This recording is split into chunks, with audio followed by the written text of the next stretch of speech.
Hello everyone and welcome back to Off-Field Antics. It's been a little while since we've last recorded one of these. I've been doing my university exams, been quite busy, but we're back, and as is the Premier League, and it was back with a bang. It only took 41 minutes in the Aston Villa-Sheffield United game for VAR and technology to take centre stage like it has a lot in the past. And oh my god, did it take centre stage. What even was that? The game finished 0-0, but in the first half, Sheffield United had a free kick from quite far out, a tight angle. Ollie Norwood crosses the ball in to the box, and the goalkeeper Nyland kind of fumbles it and catches it and leans into the post/side netting and is bumped into by his teammate, and the ball clearly crossed the line. But because I can't remember who the referee was. What? I think it was Michael Oliver. Yeah. Because his watch didn't buzz, the goal wasn't given because he didn't get the go-ahead from goal line technology. But everyone could see with ease that it was a goal. It was literally behind the post in the side netting. So that's what we're going to start with today. We're going to talk about that controversy. And Danny, I'm going to bring it to you. What do you think about that? Because it's just utterly outrageous, isn't it? Well, whatever happened, someone clearly forgot to turn on the Hawkeye cameras before the game restarted. That's what happened. Maybe the Hawkeye cameras are furloughed, like a lot of other people at the moment. Or maybe the ball just wasn't 2 meters over the line and it's just responding to social distancing. That was a smooth one, mate. Yeah, I had to put that in. I've seen it a few times on social media today, so I sort of thought I'd try and sneak it in there a little bit. No, unfortunately, I'll put my hand to it. It's not original at all. But I was sat watching that yesterday, and at first I wasn't quite sure, which is, give the referee credit where it's due. He didn't know either, so he did the right thing. He looked at his watch, because I certainly wasn't sure from where I was sitting. But of course, upon watching replay after replay after replay, it becomes blatantly obvious that the ball was well over the line and that it was definitely a goal for Sheffield United, and a massive injustice has been served there, and Villa have really got away with one. And also the controversial thing here as well is VAR is still in the Premier League. It doesn't matter if there's restrictions at all. They're doing the social distancing at Stockley Park with the VAR, and I don't know why it didn't intervene. Surely the video assistant referee, their job is to intervene when an incorrect decision has been made, and it was very clearly an incorrect decision. Not only for like a penalty or that sort of scenario. This is a goal. It's a blatant goal. There's nothing else about it. There's no foul in it. There's no offside. It's a free kick that's flown straight towards that top corner, and the goalkeeper's made a mistake and he's fallen into his own net, and it hasn't been given. I think VAR should have been there to kind of overrule the goal line technology, but there must be something in the small print or something that says that VAR can't overrule goal line technology, because obviously it's been so reliable since it's been brought into the game. It was just so obvious though, because obviously at first I thought maybe there was a foul there because the keeper got hit by a player, but it turns out it was his own defender. So there's no question of a foul there, and you watch it and you just think, how are those watching in Stockley Park not realising that it's clear? We hear the term clear and obvious a lot when it comes to VAR. That there's nothing more clear and obvious about that. Like, that is the most clear and obvious thing I've ever seen as a goal. Apart from maybe it bust, literally hitting the back of the net. But apart from that, it did actually. The keeper was in the net. He brought it behind the post. And then exactly, yeah. It couldn't have been more obvious. From every angle you look at it, you have sort of the side angle where it looks along the byline, and you can literally see it's right behind the post. Yes, funny enough as well, they didn't do they didn't do the animation where they showed you goal, no goal either, which I thought was a bit weird. That because I didn't think they were going to do that, because I think they can only do that if the referee's decision is probably correct. It's to do with the sort of referee, if there's, say, a big screen in a football stadium and it's maybe showing a decision and the referee maybe has got it wrong. They're not meant to do that, because then the referee's not really meant to change his mind. So I think they can only report on, but they can't prove the referee to be wrong. I think they can just sort of say, because obviously the referee's decision is final, of course, in the Premier League as in any other league, but it really boggles and baffles the mind as to how that wasn't a goal. I think Aston Villa were the better team on the whole in that game. I think they came back with quite a lot of energy, quite a lot of passion. Of course, 5 substitutes now in games. There was a few bit of strains here and there, cramp kicking in towards the second half. But I think Ollie McBurney, he was certainly blowing a little bit towards the end of the game when he got taken off. You could see his face was bright red. Yeah. Either way, though, I think the game was played at a good pace. I think it was, it wasn't too different to the way it was left off at before the season was stopped.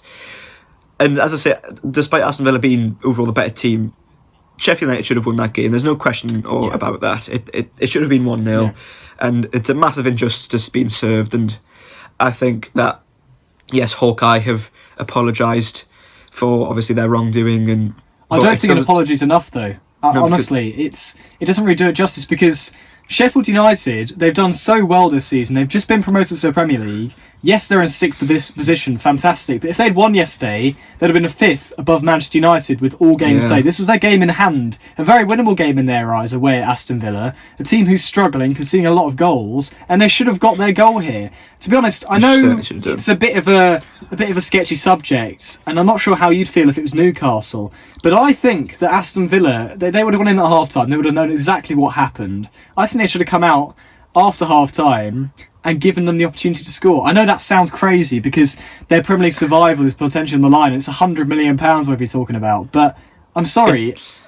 It's funny you say this, because that's exactly what I was thinking as it happened. Yeah. I was thinking yesterday, I was honestly not fully expecting, but I was half expecting them to get to, say, the second half kickoff and just pass the ball to Sheffield United and let them run up and put the ball in the net. So what happened last season, right, with Leeds and Aston Villa? Aston Villa, yes, of course. Yeah. Because they were given a goal for that. Leeds scored, but Villa had pretty much stopped playing because someone was down and it had gone. It was yes, of course, you're allowed to keep playing, but I think because everyone else had stopped, and then it looked like Leeds were going to stop as well, but then didn't at the last moment. Yeah. And went and scored, and then they let Villa go and equalise. But yeah, I think it would have been the sportsmanlike thing to do. Of course, there's a lot at stake then as well. There was a lot at stake then. You can't say there was nothing in stake in that game against Leeds, and that's why they gave the goal back. Of course, yeah. Exactly. So I don't understand. Well, I do understand, obviously. So much is at stake for Aston Villa. And if they can get away with it and they can just blame it on the referees or the technology failing and it's not their fault, I do get that. But I think it would have been a sporting thing to do, and I kind of wish they did. If it was Brighton, we're in a relegation battle as well with Aston Villa.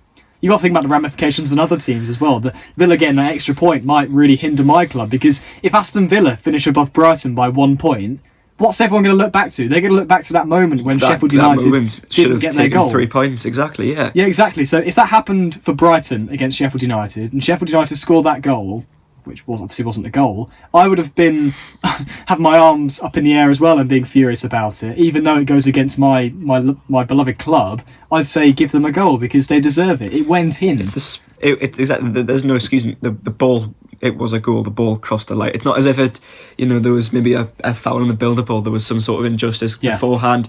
It was a clear and obvious goal, and I just think it would have been the right thing to do. But alas, they did not do that, and therefore the game finished 0-0. After 100 days of waiting, we come back and it's 0-0. Absolutely typical. It was written in the stars, wasn't it? But it had to be VAR controversy and technology controversy. You can't get away without having that. But what do you think is the way forward with obviously this complete cock-up in technology? What is the way forward? Does the Premier League need to have a look at their technology and reassess using it or make changes to the laws? I mean, as far as the goal on technology is concerned, I don't think there'll be any changes at all to that. Apart from this one, obviously, massive mistake, it has worked absolutely perfectly since it was introduced a few years ago. On the subject of VAR, well, just the fact that we get to talk about VAR again, I never thought I would miss this, but the fact that, still, it's a hard one because at the end of the day, VAR is in place to help get decisions right, but I think that in some cases, especially with offsides before the season was curtailed. Yeah. To me, an offside is certainly not what they were saying what offside was, because it was like a they were saying it was length offside. Exactly. And to me, if I was in charge, certainly I'd have offside as the daylight rule. And I know that a lot of people talk about this, but I just think it makes sense because it's conclusive a little bit. Because as long as say your torso is in line with the defender's torso, you're onside. But if there's daylight between them, you're offside. It's as simple as that. It's got to be a clear and obvious error, and that gets rid of the kind of way where if literally an armpit hair is offside, some of these decisions were so close. If it's that close, and you can barely even tell the human eye without these lines, which, by the way, were at the wrong angles and getting them wrong anyway, you've just got to give the attacker the benefit of the doubt. Exactly. It's happening at 100 miles an hour, the game of football. Exactly. So you can't expect him to get that exactly perfect, especially at that sort of a speed.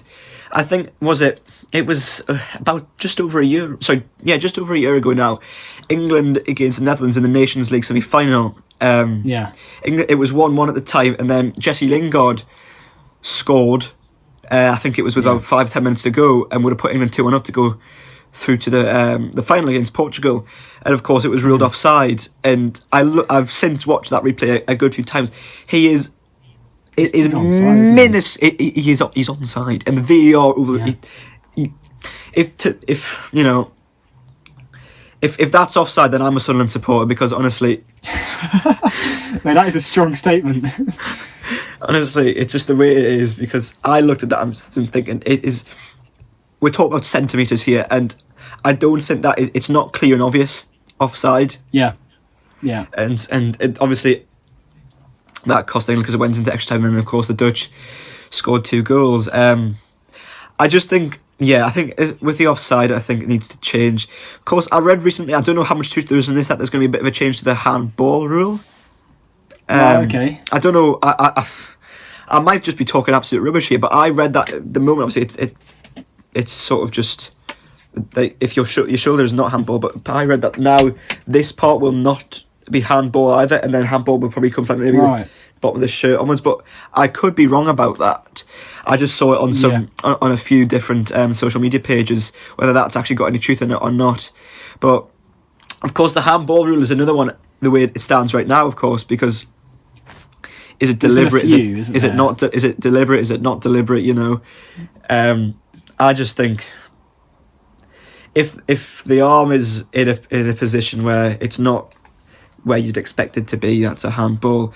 But then, of course, you could bring in the argument as to whether the player's looking at the ball, because if he's not looking, then, and if I'm looking that way and the ball strikes me there, like from a deflection, it's not really much I can do about that, especially if I'm trying to keep balance or whatever.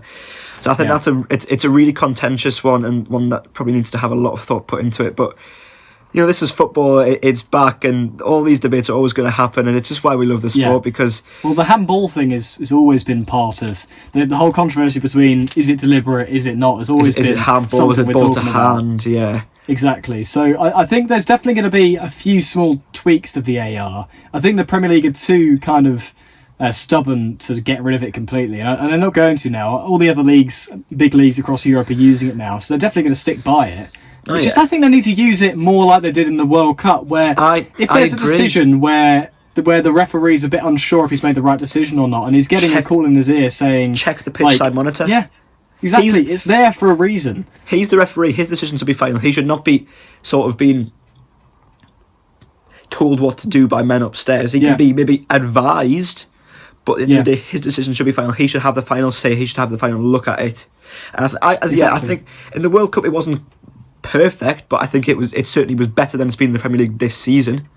There's always going to be teething problems whenever it is, because it's new technology. There always is going to be teething problems, but it definitely performs so much better at the World Cup. A bigger stage, more pressure on it. It performed better than it has in the Premier League. I don't understand why the Premier League think they can make their own ways around it and laws around it. Just stick to what you know. It's been tested on the biggest stage possible. Why don't you follow that? Yeah. So I don't really understand that. I don't understand that either, to be honest. But as I said a moment or so ago, you know, we're having these debates. It means that football is back. Yes. Of course, in front of me here, I have the full set of fixtures for the upcoming weeks. Love that. You, Charlie, as a Brighton supporter, on Saturday, you are at home to Arsenal, who, of course, last night got beaten 3-0 by Manchester City. A rather unconvincing display by the Gunners. David Luiz, of course, taking centre stage for his horrendous performance as a substitute. Having watched that game, are you confident on Saturday? I mean, it's definitely promising. I kind of wish David Luiz didn't get sent off, though, because now he's suspended and he can't face us. You know, I kind of want him to be able to play us because he's been that bad. His career at Arsenal is definitely over, isn't it? Yeah. He only signed a 1-year deal when he came from Chelsea. There's a reason that Chelsea got him off their books. And he's been pretty horrendous. He gave away a penalty, gave them City that 2-0 lead. He got sent off of the challenge. To be honest, it was quite a harsh red card. He did grab him on the shoulder and pulled him down in the box. But it wasn't last man. It was kind of debatable because Leno was on his way out and he probably would have retrieved the ball anyway. So is it a goal-scoring opportunity? I don't know. I think if he's last man, that's sort of the thing comes in. Obviously, because the goalkeeper it's kind of 50-50. Yeah, but... Yeah. Of course, that's up to the referee, and at the end of the day, he was sent off. And either way, it was still going to be a foul and a penalty. Yeah, so with all that being said, do you think you can get something at the Amex on Saturday, or no? Well, they also had a couple of injuries as well. Their young centre-back, Mari, who's on loan, I believe, went off with an injury. Granit Xhaka went off with an injury as well. So they're quite weakened. And obviously playing 3 days before they play us against Man City, who ran them ragged, I am thinking it's definitely an advantage for us that they're going to be tired on tired legs. Coming back after basically no pre-season, they had 3 weeks or 2.5 weeks to train to get thrown straight back into it against Man City, who were probably the best side in the league in terms of depth, away at the Etihad, getting run out the park. And now they're going to have injuries to their defence. I don't even know who they're going to play in centre-back because I think Socrates is still out. I think Rob Holding's out. They'll have Mustafi, who we all know how bad he's been for Arsenal of late. He's not been good. He's not been good at all. Arsenal fans don't particularly like him. Though apparently he's been quite good since the turn of the year, but it's still Skodran Mustafi. He's got a lot of mistakes in him, and they're probably going to have a young man next to him. So there's going to be inexperience and mistakes in that back line, and I think we need to take advantage of that. I don't think we should set up defensively against Arsenal on the weekend because they've got their frailties. They've shown that. Against Man City yesterday, they kept giving the ball away, and Kevin De Bruyne, who I think is the best midfielder in the world and the best player in the Premier League by far, he absolutely tore them a new one. Even one of his passes which wasn't at his best, he kind of miskicked it a little bit, but it got in behind. Raheem Sterling opened the scoring for them. If we can kind of abuse their defence like Man City did, obviously we've not got the quality of players that Man City do. We don't have Kevin De Bruyne, but someone like Alexis McAllister, our new signing, or Pascal Gross, Leandro Trossard, if they can run at defenders and make them make mistakes, we can definitely get goals there. So I don't want to see us go all defensive and let them play in front of us, because that's what they want to do. Exactly, yeah. I think their back line is certainly very fragile, very weak, a little bit scared maybe. And certainly their confidence will have taken a massive hit after such a performance yesterday. Of course, for you, it is the Charlie Haven't and Josh Liston derby come Saturday. We have a friend called Josh who supports Arsenal. So if you're watching, Josh, let us know your thoughts. Hello, mate. Hello. See what you tell us what you thought of last night. Tell us what you thought. What you think is going to be the case on Saturday against Charlie's side, Brighton. From a Newcastle perspective, we will be playing Sheffield United on Sunday. The team who, of course, were denied a goal last night against Aston Villa. Yes. To be fair to Aston Villa, I think they were the better side throughout the majority of the game. Obviously, Sheffield United should have won the game because of that goal, but I actually think that Villa were the better side, and watching that certainly gave me a little bit of confidence, because I thought, we beat them back at their place in Bramall Lane back in December 2-0, of course, with a Alan Saint-Maximin header and a John Joe Shelby goal, which was given to us by VAR. I remember that. Yeah, and to be fair, Andy Carroll was onside when he headed the ball to John Joe Shelby.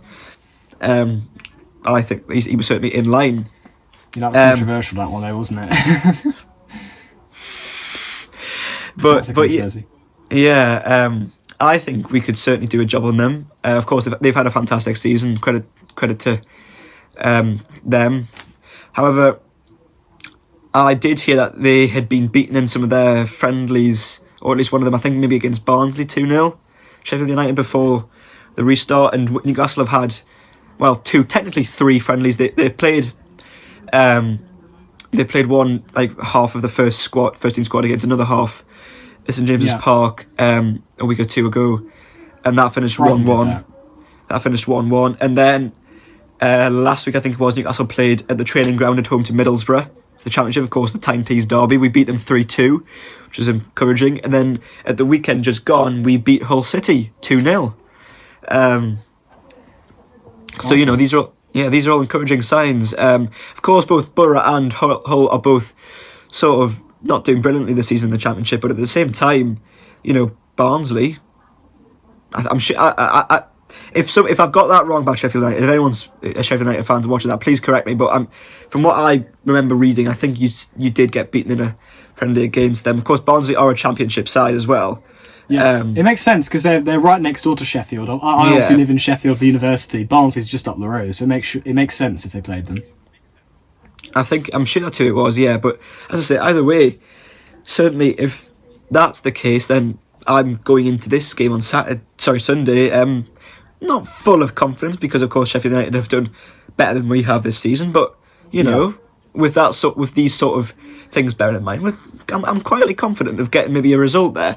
I think if the likes of Alan Saint-Maximin and Miguel Almiron are on fire, as they have been a little bit this season, we can certainly do a job.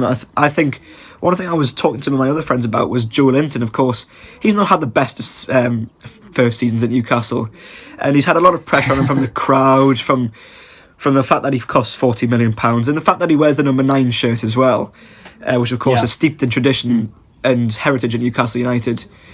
And he's not really scored the amount of goals that we would like to have maybe seen him score. But how many has he scored? 2? He's scored 1 in the Premier League and 2 in the FA Cup.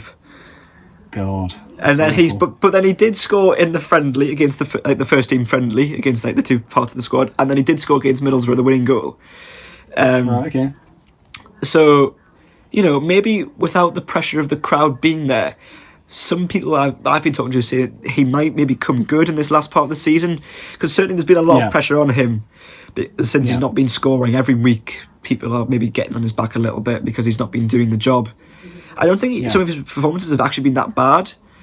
I don't think he's an out-and-out striker either, but I think maybe if without the crowds, maybe suddenly he turns good and then goes into next season full of confidence. That's what I'd like to think, at least. I think you're being very hopeful there, to be honest. He's not been quite the player you expected. I'm sorry to rain on your parade, but Joe Linton, from a Brighton fan's perspective at least, I'd rather have Glenn Murray up front, and Glenn Murray's 36 years old. So, but we'll see what he does. If he proves me wrong, you can play this clip back to me, and you can take the mic. I don't care. But I don't think he's gonna revolutionise himself at Newcastle. I do apologise for that. Of course, we do have Andy Carroll back now, which is a positive, back from injury. Dwight Gale as well. These players, they're world class, aren't they? Yoshinori Muto, he scored against Middlesbrough. Yoshinori Muto. Oh, did he? Yeah. He actually scored quite a good goal. All due respect, I think we could put Jason Steele up front and he'd probably score against Middlesbrough. Okay, that's no. I said all due respect. There's no respect there to Middlesbrough whatsoever. Oh, really? I've just said that our third choice goalkeeper could score against Middlesbrough. Jason Steele wasn't he? He was at Sunderland, wasn't he? Sunderland till I die. He was a goalkeeper who kept fumbling everything. Yeah. And then Brighton decided to pick him up because he's obviously a world class goalkeeper. Evidently, yes. I mean, oh dear. Obviously, on the topic of Newcastle, that sort of brings me on to a topic that we always mention, sort of normally at the start of episodes, but we have to sort of address what is my shirt. Of course, we always like to have a little chat about them. Today, I'm wearing a retro Newcastle top from the 1997 to 1999, I believe it was. Yeah, so we first wore it in 97-98, and then in 98-99. League performances average, and then of course the 2 seasons beforehand we'd been the entertainers, but then the likes of Les Ferdinand, David Ginola, they left, they were sold, and we sort of dropped off a bit. We ended up being a mid-table side, but at the same time though, we did in 97-98 beat Barcelona 3-2 in the Champions League, which of course you never stop going on about that. I don't blame you though. If Brighton had beaten Barcelona, I'd be going on about it every day. That's the thing. A Tino Asprilla hat trick at St James's Park, under the lights. I'd love to see it. We to think that we actually went 3-0 up in that game as well. And this was a Barcelona side featuring Luis Figo, Rivaldo, the likes of them. Yeah, And then we had, and I'm thinking, and we had. I mean, Tino Sphere was a very good player. John Barnes was playing for us that night. Who else? Shea Given was in goal. Hold and give, but do it at the right time. Sorry, I couldn't help myself. Tell you what, your world certainly. If no one else got that. Yeah, tell you what, your world is certainly in motion after that. It bloody is, mate. But to be honest, that was a really bad. Kit you're wearing, that was a shocking joke. But we're gonna completely, forget that those jokes ever happened. We have to apologise to those who've made it this far, and you probably clicked off after that. But please do remain with us. Your kit, it is gorgeous. To be fair, I love how you've got the badge in the middle. It is the Adidas logo. I love it as well. I actually prefer this kit to the one that Newcastle won previous 2 seasons at the Entertainers, the 95-97 kit. Just that brown ale. Yeah, well, this is brown ale as well, but only by a little bit. Like, I think I love a centre badge. I don't know what it is, but I love a centre badge. The other kit is gorgeous and is beautiful, but for some reason I don't know. I love this one. I don't know what it is about it that I just love. And of course, as I say, we also got to the FA Cup final in this top as well. 2 seasons running, we played. No, who was it again? I think it was Arsenal and Manchester United. I think it was Arsenal the first year, yeah. And the second year we didn't actually wear it in the FA Cup final. We changed our new top, which would then be the final season, or final couple of seasons. We were sponsored by Brown Ale, but obviously this league form aside, this top has some good memories in it. Certainly, obviously the highlight of that being the 3-2 against Barcelona. How about yours, Charlie? Because I can see, of course, you've got one Brighton shirt next to you and you've got one Brighton shirt on. So yes. Well, this one's obviously last season's kit, which we stayed up in. Chris Hughton's last season. The kit that we wore. Did we wear that at the FA Cup semi-final? This is really bad that I can't remember. I was literally there, one of the best days of my life, and I can't remember. But the kit I'm wearing today is the current season. Very boring, but we're playing the weekend and the Premier League's back. Do you remember this face? Yes, so basically, to give you guys some context from that FA Cup semi-final, a few of you might already know this, but I was caught on the telly just after Kyle Walker should have been sent off for Man City. He headbutted Alireza Jahanbash. VAR was in that game, and he rested his forehead on Jahanbash's and he moved forward. It was not exactly like a bloody thump of a headbutt, but it was still a headbutt, and he should have been sent off for it. Violent? Yeah, I'm not too sure, but it goes down as violent conduct in the rules of the game, so I think he should have been sent off for that. So I was very frustrated in the stands, and I'd noticed, because I was just behind the goal, there was some cameras sort of pointing up towards the crowd, and I thought, okay, maybe these might be pictures put up at the end and there might be a little speck in it. But it turns out that on TVs all around the world, and I got loads of buzzes on my phone from my Brighton fan page, loads of people, like 100 people messages me saying, I think I just saw you on the telly, mate. And it's just me there going,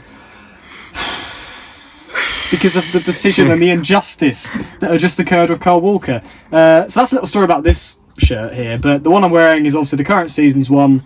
We're back, we're playing Arsenal at the weekend, and I'm really looking forward to it. And I just want to get in the pre-match mood with this shirt, which, to be honest, I think is the best one we've had since we got back in the Premier League. I don't know what you think about that. I think that's a great shirt, the one you're currently wearing now. I just really like the yellow tick, and I just like the way that you've got the stripes inside of the stripes as well. That's what I was about to say, yeah. I think it's a gorgeous looking kit. It's Nike, isn't it? Yeah, who makes that? Yeah, Nike. Yeah. Got the yellow tick, which kind of was the exact same colour as the beak of the seagull. So, and then in the back there's like a stand or fall as well that's written. There's the doorbell. I think the delivery is trying to happen next door. But certainly on the back of this top there is the stripes continue, but there's also like a shield in a similar sort of shape to the Newcastle shield here, and that's where the number goes and the name goes above that. I just love this top so much. It's honestly, I think it's probably is my favourite Newcastle kit that we ever had. Closely followed by the one from the previous couple of years, and also I love the one that we had, the Bobby Robson days from 2001 to 2003 with NTL on the front of it. We had Champions League memories in as well. You've had some quality kits across the years. Yeah, and of more recent years, probably the best Puma kit that we've had, because that's what we're currently manufactured by. Of course, these were all Adidas ones. Probably the one for 17-18, which was our 125th anniversary kit. That was a gorgeous kit as well. Of course, a little bit the Fun 88 sponsor wasn't brilliant because it was quite big and brash, but the overall kit itself was fantastic, and the badge was gorgeous. Credit where it's due to Fun 88, they've probably been our best sponsor for some time, because some of their antics on social media are really quite funny. Don't mention it, mate. Don't mention. Mike Ashley is just kind of, he doesn't care about the aesthetic or the look of the kit. He just wants to get them out the most amount of dosh possible. He just cares about the Wonga. He gets all the Wonga. Oh, for God's sake. He just cares about the Wonga. Of course. Anyway, quickly before we finish, Danny. Oh, go on. Yeah, sorry to cut out. We're running out of time here. But quickly before we finish, I just want to quickly give our predictions for our two games. Yes. I'll obviously predict Newcastle, Sheffield United and Brighton Arsenal. Firstly, I want to say I agree with you in terms of I think Newcastle can probably pick up a result at the weekend. Sheffield United didn't quite look the same as they did before the whole break with coronavirus. I think maybe they're a little bit tired. They didn't look quite as fit as Aston Villa, and they've played a first game already. You're fresh. You're ready to go for your first game back. So I think it could potentially be a draw. I'd say 1-1 for that game. I don't know what you think about yours. I'd say either as a 1-1 draw or maybe a 2-1, or I don't think I'd say 3-1 because we don't often score too high, but maybe a 2-1. I think if... Oh, now you put me on the spot here a little bit. 2-1. I'll say that. 2-1. What, Sheffield United? No. Not the mighty two. To the mighty Mags. For Brighton, with what happened last night, I'm going to say 1-1. You get a point there. Oh, that's very nice of you, because everyone else I've asked so far, all my mates who probably have done it on purpose just to annoy me, to be honest, but they've all said like 3-0 Arsenal, 3-1 Arsenal. I just don't think after last night, unless they bounce back in massive fashion. Yeah, but I think I know we haven't got our fans. If Brighton give it a go, they can get a point or 3. Yeah, certainly. Yeah, I know we haven't got our fans there, but I do think that them coming to the Amex, I say it sounds like a scary place. It's only a tiny stadium on the south coast. I say tiny, 30,000 is pretty impressive compared to where we were back in the day. But compared to a Man United with 75,000, it's a tiny stadium. But I think it's going to be a bit daunting for them on our pitch. We've drawn against them there in the past. We beat them away at the Emirates. Josh Liston, who we mentioned earlier, he walked out the stadium when Neil Maupay scored the winner, I think like the 78th minute. So we walked out a good 12 minutes early because of Neil Maupay. He didn't turn back. And he called me on the way out, and he was stropping about how bad Arsenal are. And Brighton ran away with the 3 points, which was fantastic. And I think, all right, I know it's very hopeful, but we need these points. Potter has been saying how good the players have been in training, their attitudes, their determination, and they're ready to bounce back. And I think we're going to beat Arsenal on the weekend. I don't think it'll be by much, but 2-1 maybe. And if we don't win, I can't really see us losing. I think it'll be 1-1. And this is where you're going to play this video back to me, Josh. And you're going to beat us 4-0 with an Aubameyang hat-trick. But I genuinely believe that we're going to come back and we're going to get the points. Especially with the whole injustice yesterday of Aston Villa picking up a point when they shouldn't have. I think that'll just give the guys a bit more motivation, and hopefully we can get some points towards survival. But yeah, it's been good fun, Danny. I've enjoyed this one. Very good fun once again. A lot of controversy. Let's hope by the time we next do one of these that we both our sides have got a couple of more points on the board. Yeah. Then we're both staying well away of relegation. Because I think for Newcastle we need 1 or 2 wins and we're safe. Personally, I think you just need 1 win, to be honest, because you're on 35 points, 36 points. Yeah, I forget myself, to be honest, but yeah, I think to be honest, I think that's kind of the margin already, because all the teams in the bottom 3. Everyone says 40 points. Everyone says 40 points, but it drops a little bit every season, doesn't it? Yeah, I think. Yeah. So I think that if you get a win against Sheffield United or a draw, that's a point towards safety. And we've got 9 games, mate. You're going to be fine. You don't have to be worrying about it. It's just the teams below you. And on the following Wednesday, we play Villa at home. So yeah, another possible win. Hopefully, a win for you. I hope it is, because we need you to beat them. and we just need to get off to a good start because we've got some really difficult games coming up against Leicester City, Man United, Man City, Liverpool. I think we got you sandwiched in there, Norwich City as well, Burnley at the end of the season. Yeah, when do we play it's you? a really tough run.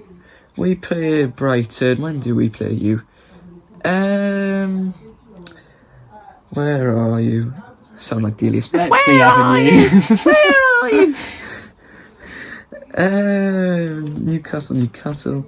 Brighton Newcastle. I'm having a... Saturday, well, at the moment there is no definitive sort of time for it, but at the moment it's penciled in as Saturday, July the 18th. So okay. it's both our penultimate games of the season. Okay, well, we'll have to dedicate an episode to that game alone. No, we certainly will. We certainly will. Yeah. The Wales-Haffenden derby. That's the one. But on that note, it's time to end the podcast. It's been a pleasure. End the podcast, yeah. Once I again. hope you've all enjoyed, and if you've noticed that the quality's a bit better on this one, it's because we're recording it a little bit differently. I'm aware that the previous episodes, maybe the production value wasn't great with the connection and stuff, but we've recorded it slightly differently this week, so hopefully there's an improvement for you all. And if you have can't talk. If you have reached the end, what should they put in the comments? How weird the seagulls? You know, a bit of a mix between the two of us. It's a bit of a mix. How weird the seagulls? How weird the seagulls? If you watch to the end, put how weird the seagulls in the comments. And if you've got any feedback as well, make sure you spell how weird correctly. Don't spell how weird like they spell it in Sunderland. It's HOWAY, not HAWU. HA? No, that's how Sunderland spell it. Please do not spell how the Mackham spell it, Charlie. H-O. Don't worry. H-O. Right, anyway. Thank you all very much for watching once again. It's been a great pleasure once again to do this with your mate. So yeah, I hope everyone who's even watched even a little bit of this or stayed all the way to the end, I hope you've enjoyed it once again. And we'll see you next time.